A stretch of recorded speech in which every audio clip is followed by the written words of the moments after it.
Hello everybody, I'm Antonia and this is Noel and we are from Boxtail Soup Theatre Company and this is another of our weekly vlogs. This week is very much going to be a week in the life of Boxtail Soup. It's a proper vlog this proper week, vlog. as in, you know, proper kind of journal Video diary. Yeah.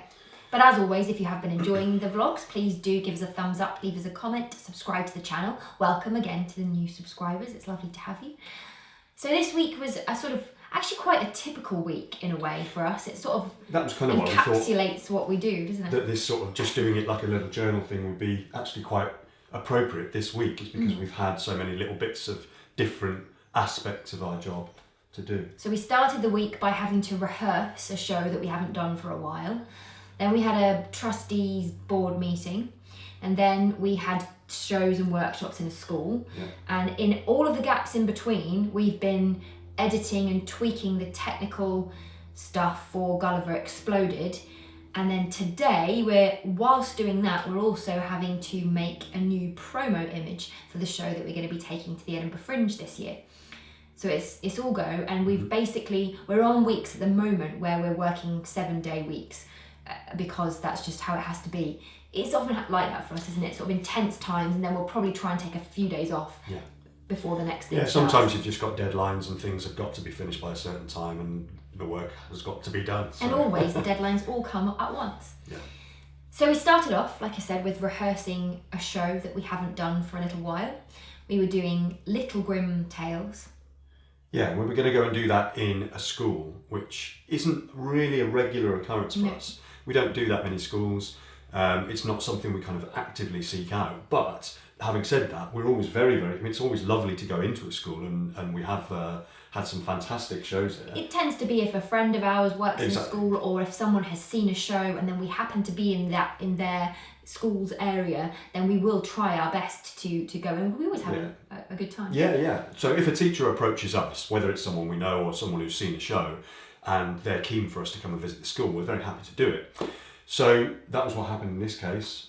We were going. They'd been studying Grimm's fairy tales. It was World Book Day yesterday, and it's sort of book week therefore in schools. So that was why it was specifically this week, and they had been looking at Grimm's fairy tales amongst other things. And so we had to root the stuff out first of all from the store, which is always interesting because in fact, as luck would have it, always we bury the shows that we don't think we're going to need for a while.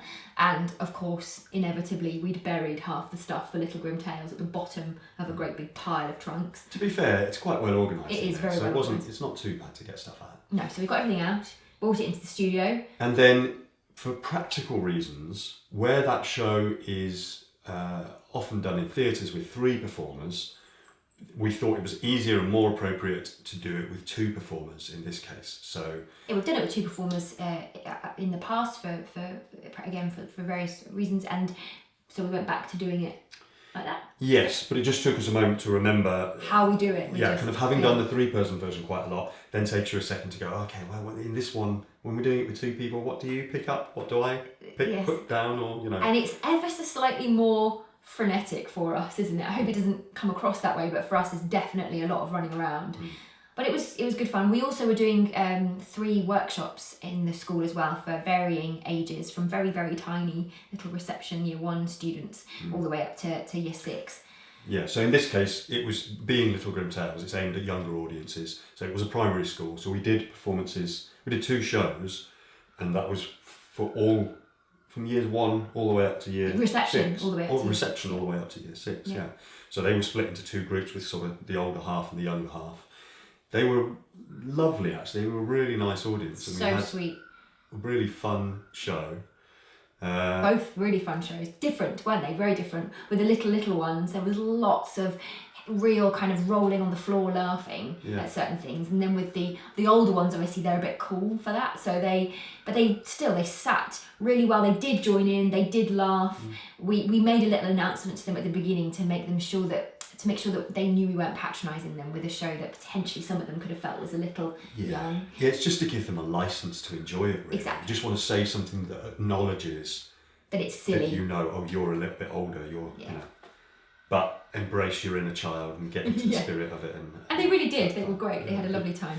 And then we did workshops. And so one of the things that we had to prep for the workshops was we decided... Well, yeah, so the workshops were, as ever with schools, because teachers are so vastly overworked, you get information in bits and pieces and things shift and change. So we weren't entirely sure until fairly late on exactly how many students and exactly in what order we'd have them. So we were kind of changing workshop things on the fly. It's good. That's good, yeah. So one of the things we decided that would be nice and simple to be able to do with them, to give them a go at doing some simple puppetry, was these little bird puppets. So there's a tutorial for these actually on our YouTube, which we'll link to. Which we did ages ago, in fact, when we first started doing these videos. Yeah. So, we'll put a link So that's the template. And in fact, a template that you can download if you want to have a go at making one of these bird puppets yourself. we knew they wouldn't have time to make them because we need a lot longer than we had 40 minutes to actually make them. So I had to make 20 of these. Yeah, so on the day before, Antonia sat patiently and made 20 birds, cut out and made 20 of these birds. Just for proof. Ready to take with us. See? Ready to take with us. And actually the really nice thing was that when we then used them in the workshops, because they all knew that we were going to have to use them again, they were all really gentle with them. Well, I asked specifically, said, I'm really sorry, we can't give them to you because sadly we don't have enough, but please can you be very careful because we need to, and they were so delicate with them. They were really good. They're all absolutely pristine. And we do a nice exercise where we sweet. move as a flock and do sort of susurration as a flock of birds with a bit of nice background music on, and it worked really nicely. Is it susurration or do you mean murmuration? I don't know. I have to look it up. Is it susurration or murmuration when a group of birds? Please comment below and let us know. Thank you. Who knows? So it was a good day. It was nice, and that was our kind of getting out and doing shows this week. It was a bit of a dodgy journey to get there. We were only going to North London, which is not far from where we live. I mean, we live south, but nonetheless. But oh my goodness me! But anyway, we got there. 2.5 hours to get there. Yeah, ridiculous. We had podcasts to keep us going, didn't we? So that was all right. So then when we finished that, then that was that one project, and then also in between rehearsing and then doing that school's day, we also had it's sort of how many times a year? Quarterly, I suppose. Yep. Board meeting, because we are a registered charity, as we've mentioned before. We have a board of directors and a board of trustees. They're the same people, they just have two titles. And so we have meetings with them. So we had one of our meetings on Tuesday evening in town in London. Yeah. It's actually really, it can be quite a nice thing to do, to sort of check in on your progress and to have. So people have asked us in the past, when they've been thinking about doing their own work, people often ask us, should we set up as a company or should we set up as a charity or should we... And obviously there's a lot of different paths you can go. There's a fair amount of bureaucracy and paperwork involved in being a charity, certainly, and to some extent being a company. Part of the thing is that you have to have a board of trustees, as we do. But one of the nice things about it is that you have this group of supportive people who are kind of there to help you and to come up with ideas and try and sort of cheerlead you on, as it were.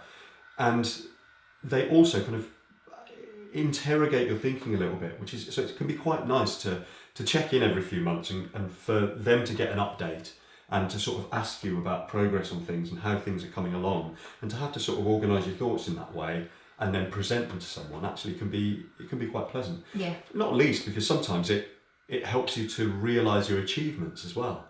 If they're sitting there going, well, that sounds brilliant, well done for doing this and well done for doing this, and we haven't really thought about it in those terms because we've just been getting on with things, then it can be quite nice, can't it? Yes, definitely, and they're an incredibly helpful, lovely group of people who give their time entirely voluntarily, so we are very, very grateful to them all.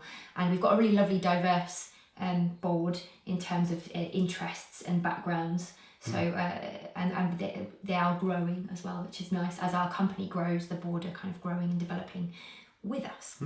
So that was Tuesday evening, and then Wednesday was obviously in the school, and then, like I said, in between all of that, we've also been working still on Gulliver Exploded, which is so nearly ready.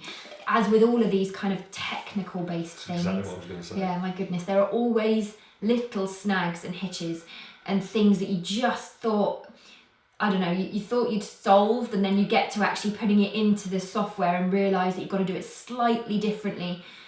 We're using I think we mentioned before, did we mention about Stornoway? Well, I don't know whether we've actually mentioned it by name, and we should, because it's and they've been really helpful. Yeah. So the platform that we're using to do the interactive video is called stornoway.io. That's the website, stornoway.io. And it basically allows you to create this branching video and has a very kind of intuitive to use system for putting that stuff together. It's great. It's so... and they've been really helpful to us as well, because very. we've actually contacted them about what we were planning to do, and they were very supportive and kind of tried to help us in any way that they could. Yeah, so it's great, but it's nonetheless, it's as with anything that you're learning something new, we're learning as we go how to work this system, and it's, I mean, like you say, it's very intuitive, so it's very easy to work. But nonetheless, when you've got a lot of choices and a lot of videos, there's a lot of lines connecting things up, and there are certain things that it does where, you know, you're kind of working with the idea that when you want the buttons to appear for people to click on them, making sure that there aren't too many buttons so that they're annoying, so there's lots of fine tuning to be done, but we are in that stage now. So you've been doing loads of that, like a huge amount of planning that all out and putting videos in and sliding the things around. Yeah. And meanwhile, I've been getting on with the last bits of putting the main video of the show together and doing all the little tweaks and things that need doing to that before it's ready to go. Because again, there are so many small little things, aren't there? Just to make sure that we want to make sure that it's still a really good experience of watching the show, and that you're not, you know, obviously it's never going to be quite the same as live, but that you're still having an interesting experience. Yeah, well, you want to make it as good as you can. Yeah. You know, within the limitations that you have, you want to make it as good as you possibly can. So we are very nearly there, and then today, as I said, the last thing for this week is making a new promo image for the show that we're taking to the Edinburgh Fringe. Some of you probably already know what we're doing. I think we probably spoke to some of you at the end of last year's Fringe, but we're kind of keeping it to ourselves a little bit just for now, so that we can make a nice big announcement across social media once it's on sale. But we're taking a photograph of Noel today. Noel's going to be the star of the poster this time. Uh-oh.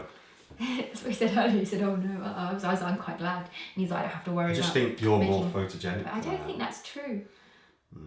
Anyway, so we're going to take a photograph of Noel, and we're then going to, well, it'll be then mostly up to you. Then you are our poster together. Sure. Yeah. Yeah. I mean, in terms of the composition and the look of it, yeah, we do that together. We very much kind of talk about it together. But from a technical point of view of actually assembling it, that's generally my job. And the interesting thing, I suppose, as we've gone along is, I think that you can see, a degree of progression as we've learned more about how to use the software and stuff, and how to put the posters together. And even taking the photographs in the first place. Well, yeah, exactly, about the whole, everything to do with it. But it's always a challenge. It's always a tricky thing to come up with an image that you feel represents what you want people to get about the show. Yes. Given that, if you're hoping for the poster to be effective, then ideally you want somebody to kind of see it and immediately think, oh, that looks interesting, or that looks exciting. And kind of know what it is. And know what the sort of show it is. Yeah, especially somewhere like Edinburgh Fringe, where you have got an assault on the eyes in terms of the quantity of images that are just thrown at you. Thousands and thousands of posters. So to create one that stands out in any way is a tall order. So we've got that joyous thing to come. And I've no doubt we'll bang our heads against the wall a few times in the process, but we have quite a hard deadline. As in, it's short and it has to be done by the end of next Tuesday. So we just need to get on with it, really. Yeah. So it's on good that note, to have a deadline sometimes. Yeah. You probably go. Well, let's get on with it. Thank you very, very much for watching. And as I said at the beginning, if you are enjoying, please do give us a thumbs up, leave us a comment, or tell us about susurration or murmuration if you do know the answer to that. And we will see you again next time.